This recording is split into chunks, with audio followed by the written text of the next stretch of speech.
నంద్యాల జిల్లా వెలుగోడు మండలం అబ్దులాపురం గ్రామానికి చెందిన రైతులు పండించిన ధాన్యాన్ని మధ్య దళారులకు అమ్మి తగిన పైకం రాకపోవడంతో తాము మోసపోయామని దళారుల చేతిలో దగాపడ్డామని తెలుసుకొని అనేక ప్రయత్నాలు చేసి చివరకు జిల్లా ఎస్పీని కలిసి తమకు న్యాయం చేయాలని రైతన్నలు వేడుకున్నారు. నంద్యాల జిల్లా వెలుగోడు మండలం అబ్దులాపురం గ్రామానికి చెందిన 2023వ సంవత్సరంలో పండించిన ధాన్యం దిగుబడులను అదే గ్రామానికి చెందిన వంగాల వెంకటరామిరెడ్డి ద్వారా వ్యాపారస్తులైన తేకల సుబ్రహ్మణ్యం గుప్తా, శ్రీ లక్ష్మీ కిరణ్మయి, అమర్నాథ్ అనువారికి ధాన్యంను 3,68,74,406 రూపాయలకు అమ్మి వారి వద్ద నుండి 2,1,86,300 రూపాయలను తీసుకోవడం జరిగిందని రైతులు పేర్కొన్నారు.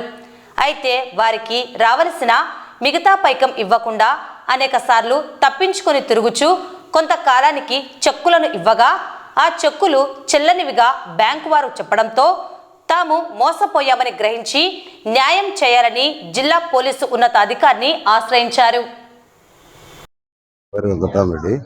మాది అబ్దులాపురం గ్రామము. మేము అబ్దులాపురం గ్రామంలో బిజినెస్ చేస్తూ ఉంటాము. ఈ బిజినెస్ సంబంధంగా మా ఊరు రైతులందరూ మాకు వేసుకునే పంటలు మాకు ఇస్తుంటారు. దాని మీద 5 రూపాయలు 10 రూపాయలు కమిషన్ తీసుకొని పక్కన విజయవాడకు మన మిర్యాలగూడెం అట్లా తోలుతూ ఉంటాము. విజయవాడలో ఒక సుబ్రహ్మణ్యం గుప్తా అనే ఒక వ్యాపారి మా దగ్గర నుండి దాదాపుగా 31 లారీ వడ్లు, 1 లారీ మినుములు, 1 లారీ బియ్యం సేకరించినాడు. సేకరించిన తర్వాత మాకు ఇవ్వాల్సిన 3 కోట్ల చిల్లర గాను 2 కోట్ల చిల్లర డబ్బులు ఇచ్చాడు. 1,60,60 లక్షల రూపాయలు మాకు బాకీ ఉన్నాడు.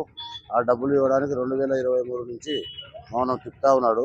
దానికి సంబంధించి లాస్ట్కి వచ్చేసి ఒక లాయర్ గారి దగ్గర తీసుకుపోయి ఆ లాయర్ గారి దగ్గర పంచాయతీ పెట్టి ఆ లాయర్ గారు ఏం చేస్తున్నారంటే, ఇప్పుడు మాకు ఎలాంటి సంబంధం లేదు, మీరు కోర్టుకు పోయి తెచ్చుకోరి అని అంటున్నాడు. ఆ లాయర్ వాళ్ళను మేము కోర్టు ద్వారా ఆల్రెడీగా అరెస్ట్ వారెంట్ కూడా తెచ్చాము. చెక్కులు బోనస్ కేసేసి ఆ అరెస్ట్ వారెంట్కు మేము విజయవాడ తిరిగితే అక్కడ ఎన్ని రోజులు తిరిగిన లాయర్ వాళ్ళని దాపెట్టి మాకు దొరకకుండా చేస్తున్నాడు.